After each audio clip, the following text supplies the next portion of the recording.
Welcome everyone to Vested Interest. This is Shane back again for another Stock Pick of the Day video. It is November 6th. My mother's birthday is tomorrow. Happy birthday, Mom.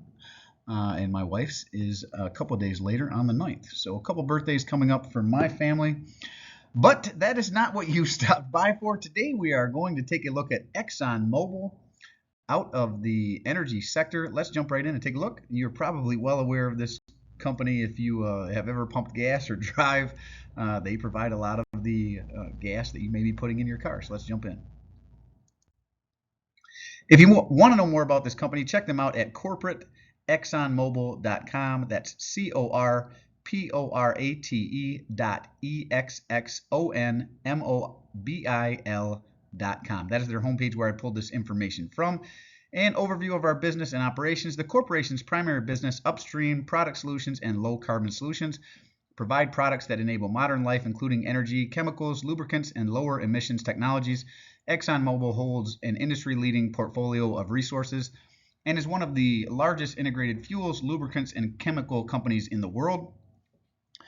So what does that really mean? Low carbon solutions. Low carbon solutions is focused on commercializing lower emission businesses opportunities in carbon capture and storage, hydrogen and lower emission fuels by leveraging the skills, knowledge, and scale of ExxonMobil. The company has more than 30 years of experience capturing CO2 and has cumulatively captured more human-made CO2 than any other company. And I want to note this.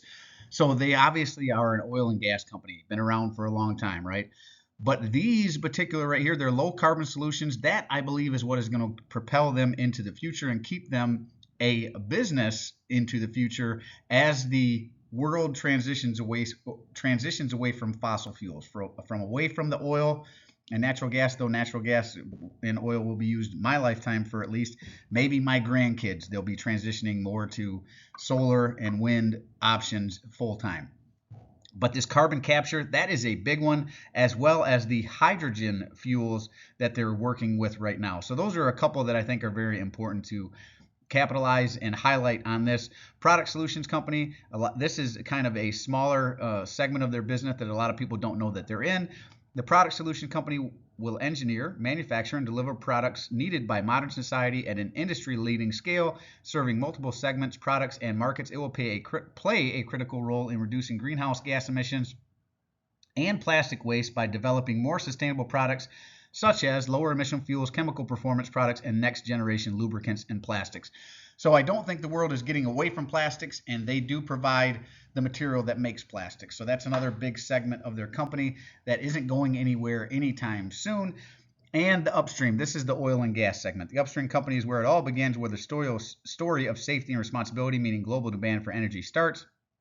Across the upstream, our geologists, engineers, and scientists work tirelessly to explore for and develop oil and natural gas using innovative and industry-leading technology.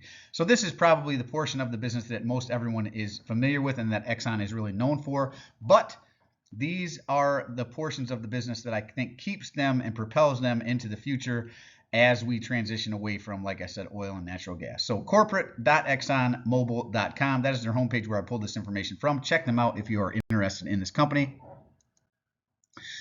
The reason we are taking a look at them, down $1.91, 1.77% down on the day.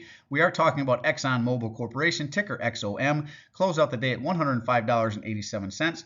52-week range as low as $98.02, as high as $120.70. Average volume of 18 million. Today was 18.7. Sell off from start to finish. You can see that downward slope on the day. Market cap of $419.554 billion. So they are a large cap company here. Beta of 1.06, just slightly more volatile than the overall market. Price to earnings ratio is $10.51 per share. Nice price to earnings ratio. You could have got them a couple years back. I actually owned this company a couple years back and was buying it down in the $80, $90 range and sold it when it ran up to 110. I think I sold it at like 112 per share. So I didn't quite get to that 120, but it really ran up.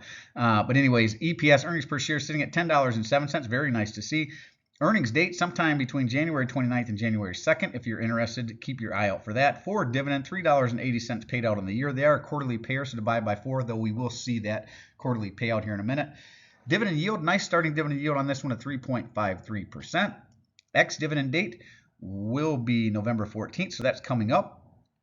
And it looks like they don't say when they're paying out. Obviously, that September 10th is already passed, so it will be, I believe, in either late November or early December. And a one-year target of $121.10, at least according to Yahoo Finance, where I pulled this information from. I am not affiliated, just one of the sources I go to for information. So they see or project it to hit a new all-time 52-week high. Now, I like to look at dividend yield theory and see if there's any undervaluation. To do that, we go into statistics. We go down to 5-year dividend yield average, 5.26%. We compare it to their forward, 3.53, or over here, 3.53, same number. And since it is lower than their 5-year average, it speaks to overvaluation on this one. Now, I want to touch on this a little bit. Oil really fell off a cliff here, was it 3 or 4 years back? So these dividend yield on this one and Chevron and a couple other companies like it are very, very elevated because it really was down very, very, even went down to the 60s, 40s. This company here a few years back was trading ridiculously low. Kudos to you if you bought it. You would have made a ton of money on this one. Oil even went negative for a while. If you had the ability to store oil, you could have had oil companies paying you to store it. Very crazy time. So, but anyways, a lot of these yields really shot up. So I don't necessarily look at dividend yield theory for a company like this, knowing the background on it, but it is potentially overvalued, at least according to dividend yield theory, based on where it's been over the last 5 years. Payout ratio is low, 36.15%. And we saw the ex-dividend date is November 14th. So coming up, if you were to buy them now, you would be in line for their next dividend payout. Now, I like to get into financials. A lot of good information here. You're going to find their balance sheet, their income statement. You can look at their debt to equity ratios. Is their revenue growing? Are they paying down debt? Do they have more assets than liabilities? A lot of good information here. What are their margins like? We look at free cash flow on this channel because we want growing dividends, and dividends are paid out of free cash flow. So typically, if you have growing free cash flow, you're going to have growing dividends to match. 2019, $5.3 billion. 2020, $2.6 billion. Big drop down in 2020. This would have been, if you remember what I said there a few years back here, they had a huge drop in oil. This would have been part of that big drop in oil right here. And it was actually the year before that, even 2019, they had a pretty good year, but it even started dropping down in 2019 through 2020. So not surprising. Not many people were driving at that time. Remember, this is the COVID stuff. So even though the big drop before COVID was not because of COVID, it was just things that were going on with oil in the administration that we had before. 2020, $36 billion, so huge jump up in 2021, and an even bigger jump up into 2022, $58 billion. And it looks like they're starting to settle back down, $37 billion to date where they're at now. It's going to be better in 2021, but I don't think that they will be quite as good as 2022. So you probably will see a downturn from 2022 to 2023, but that's not terrible. Overall, from 2019 to date, definitely growing free cash flow. They are also repurchasing a lot, and I mean a lot. Not necessarily back here in 20, though that was a pretty big repurchase there in 2019 and 2020, big drop in 2021, but a huge jump up in 2022 and so far in 23. They are just repurchasing a buttload of shares. That is very nice to see. If you are a holder of Exxon Mobil, you should be very excited about their repurchase of shares. Now, I always recommend more than one source, so stockanalysis.com is another one that I look at. I'm not affiliated with stockanalysis.com either, but you should be looking at more than one source, at least 2, if not 3 sources, so you can back check the information you're getting is accurate and up to date. And they have 19 stock analysts that have taken a look at this. They call it a consensus buy. They have a low estimate of $105, which it's right up against their lowest estimate. It'd be a negative 0.82% increase if it was to drop down to their lowest estimate. $105 or decrease, I mean. Average estimate of $129.58. That would be a 22.4% increase, and that's right in line. We saw 121 is what Yahoo Finance estimated, so pretty much in line with what Yahoo Finance said for their average. And a high estimate of $145, and that would be a 36.96% increase. And if you were to buy them now, you could collect that 3+% dividend yield. Now, I like to get into statistics here and look at return on equity and return on invested capital to see how well a company is reinvesting back into itself, and they are doing quite well. I like 10% or better here, 20.8%, very nice. Return on invested capital, 17.66%, so beats the 10% that I'm looking for there. Revenue growth forecast is negative. Earnings per share, I like 5% or better. This is negative as well. So again, because they had such a jump up in 2022, I expected some earnings per share decline going forward. And this over the next 5 years, they're seeing it continue negative 6.11. So this should normalize and go back to where it was pre-pandemic levels, right? Now we can look at the dividend yield, very low payout ratio, 37.74%. I like 75% or less, so this beats that metric.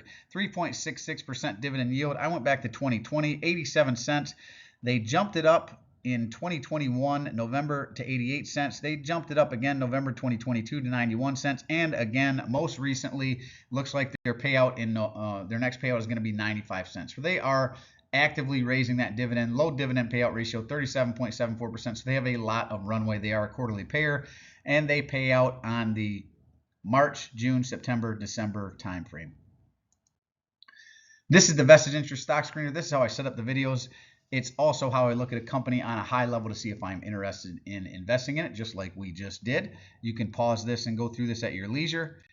And that is it for this one. What do you think of Exxon Mobil? Chevron is another one in this sector. Might be one that you like better. Let me know. Do you like Exxon Mobil, or do you prefer Chevron, or are you avoiding this sector altogether as we transition into renewables? Are you staying away from the old oil and gas legacy companies? I do believe that they offer some potential. Like I said, the carbon capture stuff, the hydrogen stuff, the providing for plastics and lubricants.